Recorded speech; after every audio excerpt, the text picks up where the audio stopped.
Hello, my friends. How are you? Dr. Annette here today, and we are back for another lesson focusing on the book study Heart, and we're focusing on alliances. So, if you've been joining me along this journey, we've talked about happiness, engagement, and now alliances. And we're looking at how all of these are impacting the heart print that we leave upon others. Okay. We are focusing on all of this through an educational perspective. So be thinking about that as we continue on through this work today. But I do want you to understand that you can look at this heart print through not only the education, but also through other sectors or other areas that are part of your life. All right, my friends. So we're going to focus on chapter 17 and chapter 18 today. And without further ado, let's get started. Let's go to my slides for us today. All right. So again, here's the heart. We are looking at the book here, and we're focusing on the alliances. And then, whoops, wrong way. I wonder why it does that. Here we go. When I click on it, okay, so alliances, and then also, as I mentioned before, all 5 of these components develop that heart print. Our essential question that we're focusing on through part 3, the alliances, is: are you a person open to influence and shared values, able to become more relationally intelligent and interdependent with others? The A is for alliances, and this is what we're focusing on in chapters 15 through 21.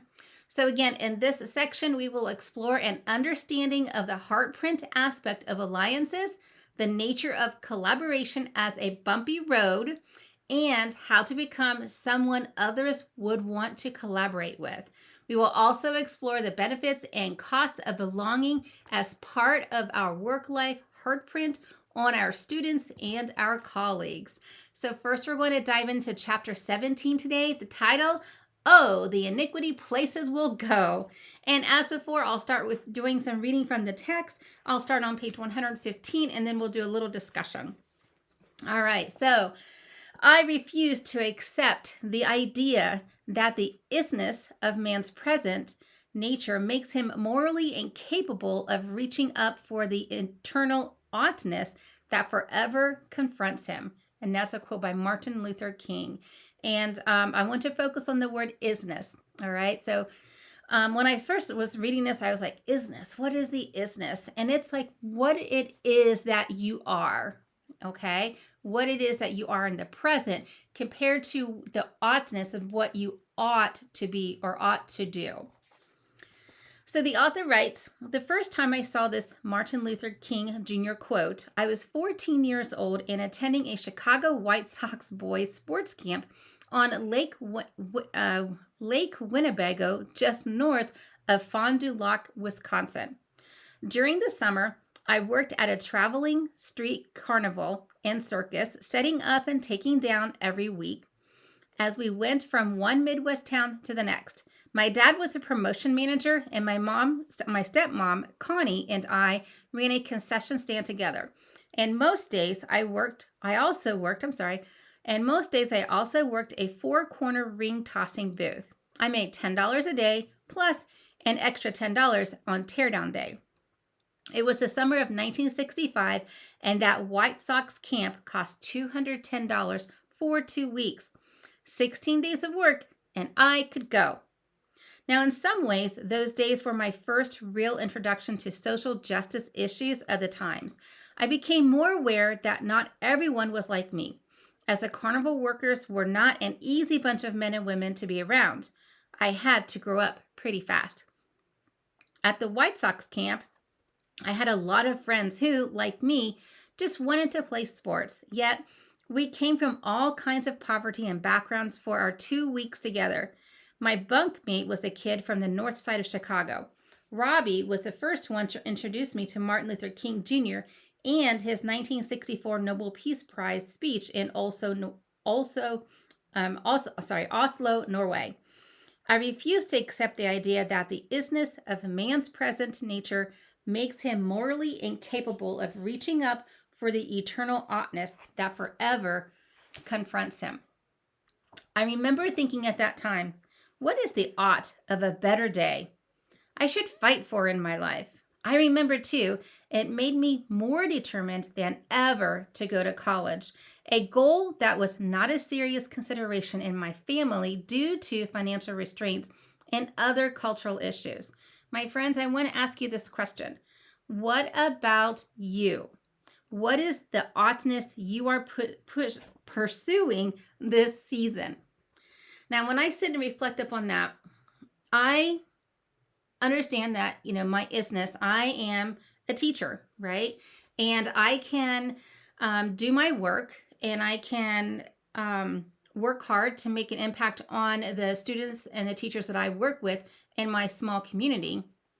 However, when I look at what it is that I can offer to other, that's something that I ought to do. All right. And that is where this whole Blue Ribbon Teacher started. I had a desire to help other educators because I knew that if I am just one person and I am working with teachers in multiple schools, and there is just not the amount of time available in order for me to help others in a way that would be beneficial to them. Therefore, I founded the Blue Ribbon Teacher and wanted to provide an opportunity, a platform to support other educators to be that best Blue Ribbon Teacher that they can be by providing instructional strategies, sharing tips, sharing resources, online courses, things that I do for my local community that I can do to reach others nationally as well as globally. So I want you to think, what about you? What is the oughtness that you are pursuing in this season? Okay. When you look at your classroom or your school, what is it that you are doing, and what is it that you can do to make it better, to make it more so it's more of a collaborative environment, so that it is digging deeper into the work that we do as educators to promote learning and achievement, to excel in those areas. On page 118, I want to read a little bit here. It says, let's take a deeper look into some of the possible iniquity places from his work at Illinois State University. So when you're thinking about this, I want you to be thinking about all those things that you are doing, that isness, things that you ought to do. What is it that's keeping you from doing that? What is it that's keeping the students from achieving, the teachers from being their best educator, from the leaders being their best leader? So I want you to be thinking about the iniquities and what can we do as a collective group to pull those out, okay, to get rid of those, okay?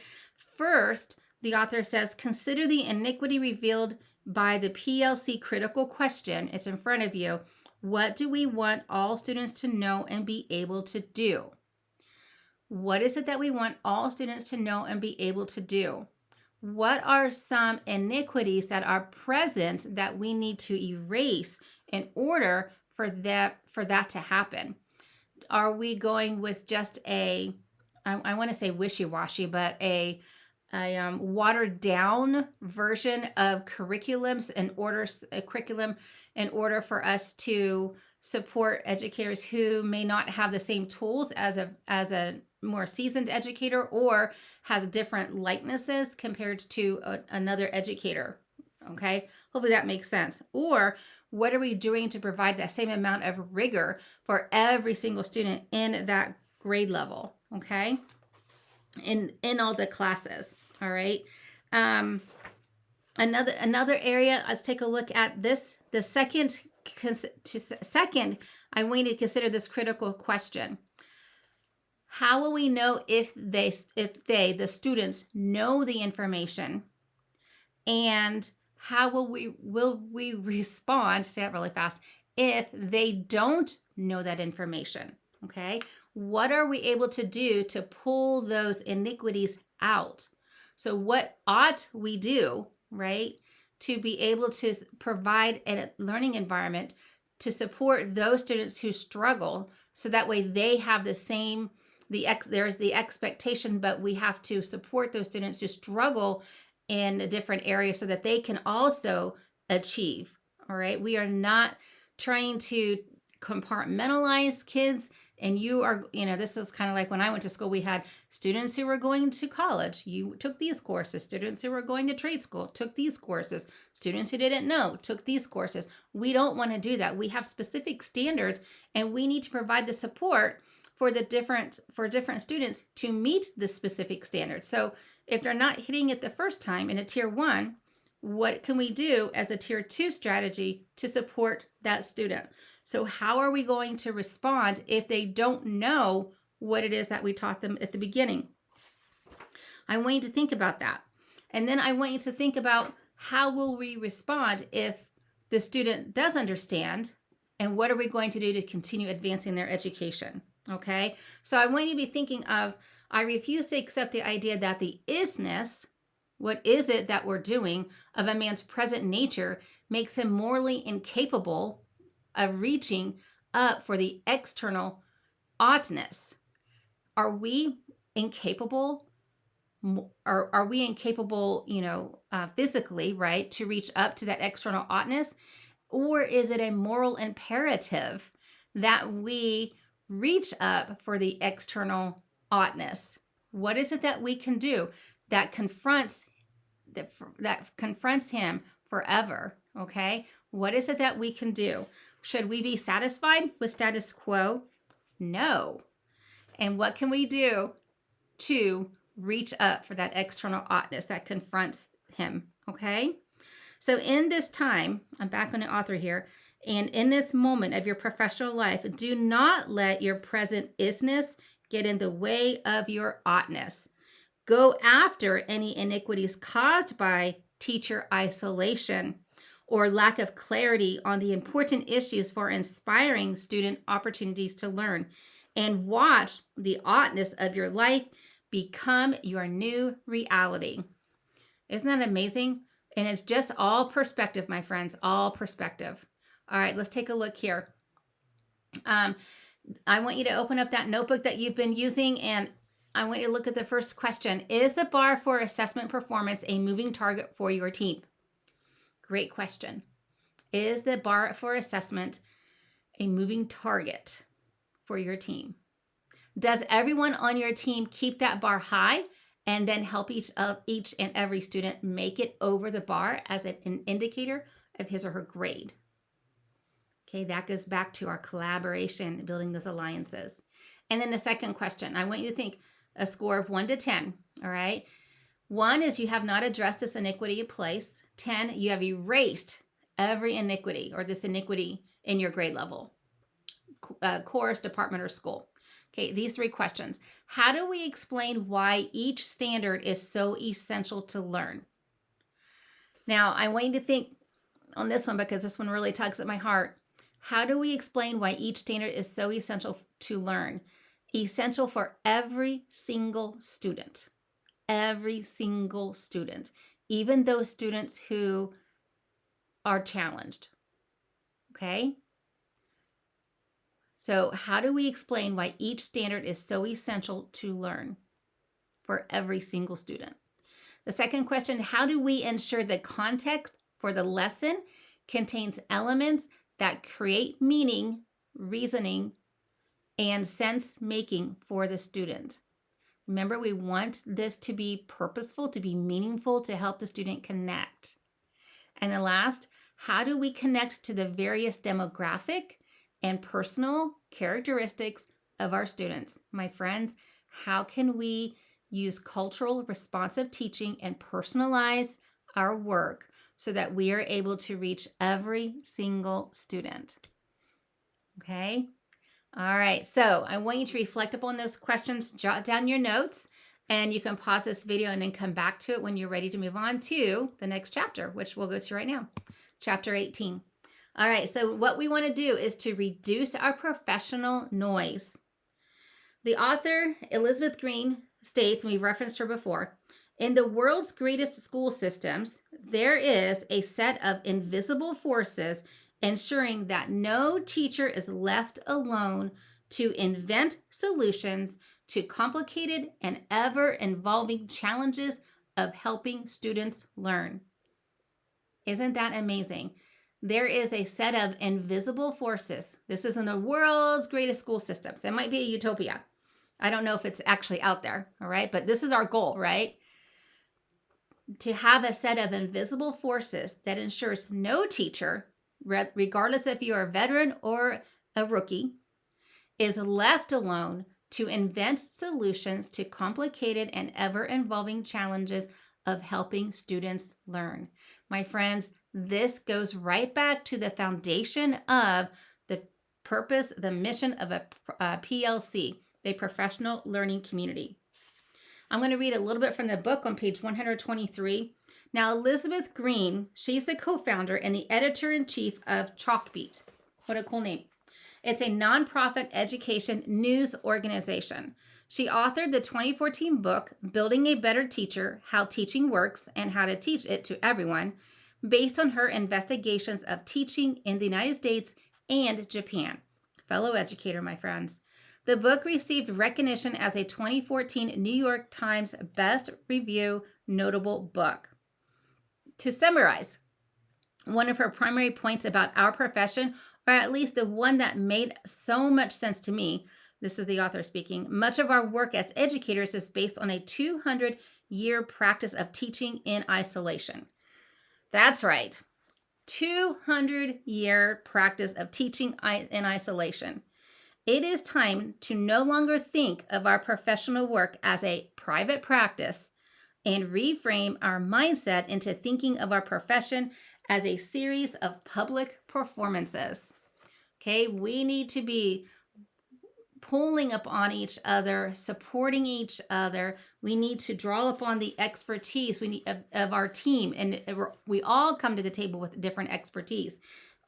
We all come to the table with different strengths. We all come to the table with the opportunity to support each other. Leaders, what better way to build teacher leadership?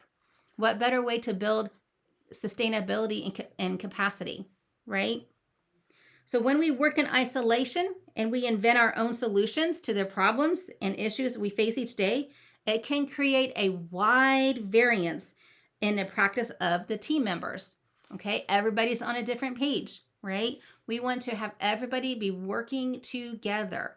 So it is time to no longer, as you see right here, think of our professional work as a private practice and reframe our mindset into thinking of our profession as a series of public performances.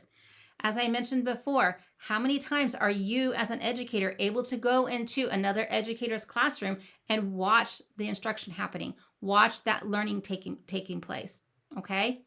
How often are people able to come into your classroom and to do the same? Administrators are to be in the classrooms frequently, right? But I want you to stop and think, are administrators really in the classrooms, or are other things taking priority?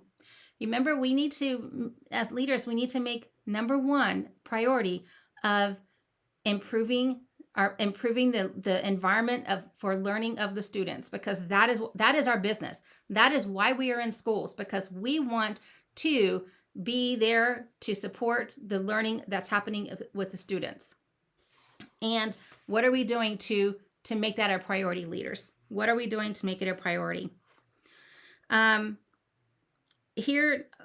just wanted to share that the Nevada's 2009 Innovative Educator of the Year Erin Hansen responded this: "It is a universal truth that it is through commitment and the discipline of adhering to self-set boundaries that we achieve true autonomy.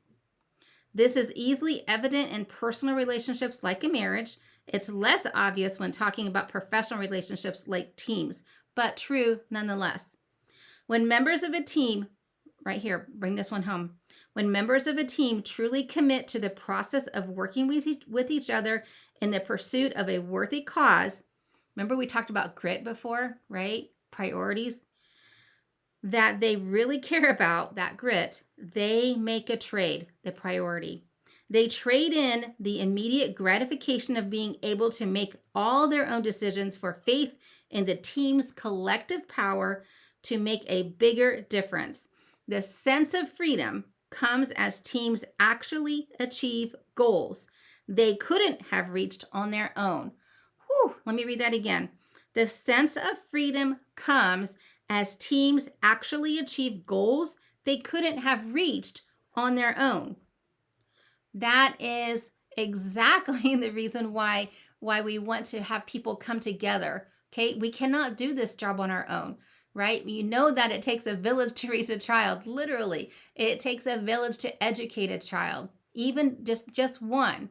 So working together with other people, coming together as a team, having those team agreements, collaborating together, that is what's going to be to make us all successful. The another place that I wrote is that everyone's voice on the team is heard and the will of the group prevails. Okay, we need to know that when we come together, let me bring this to me. When we come together as a team, every single person, here we go, every single person has something important to share. Just like as an educator, when you're working with students in your classroom and you work in a group, right? Every single student has something important to share. Same thing with adults. Every single educator has something important to share. Okay. So let's always remember that. Always remember that. And sometimes, like, I'm usually the ones in a larger group that's kind of quiet. So sometimes it's you need to, as a leader and as an educator, find other ways to get those people who are not as vocal to share their thoughts. Okay, and those are just simply instructional strategies. Instructional strategies that work in a classroom are very similar, just a tweak instructional strategy that can work with adults. Okay, all right, let's go back to our slides. All right, so let's go on to the next slide here. It will switch over for me. There we go. Okay, so I want you to now go to that notebook you have, and I want you to be thinking of these reflection points. Consider your personal response to Aaron's powerful words. Okay, his powerful words I just read to you. Specifically, the sense of freedom comes as teams actually achieve goals they could not have reached on their own. How do his comments connect with your current school culture and your team's collective power to create a bigger difference in student learning than any individual member of the team? I want you to ponder that, reflect upon it, and you connect what's happening in our text with your own personal situation.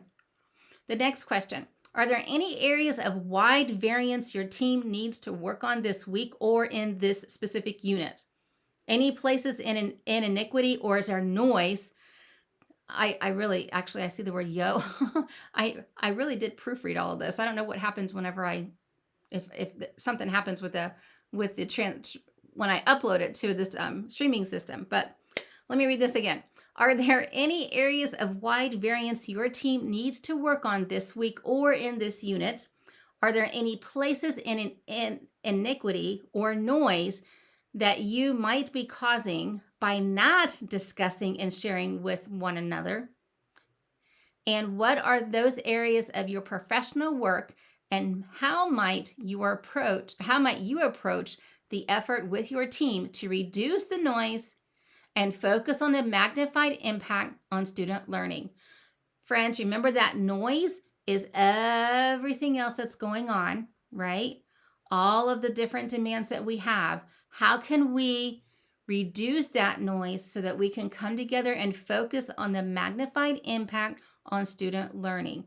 Reduce those variances, come together as a team, honor other people's perspectives, right? And in doing this, you are developing a collaborative conversation, professional conversation.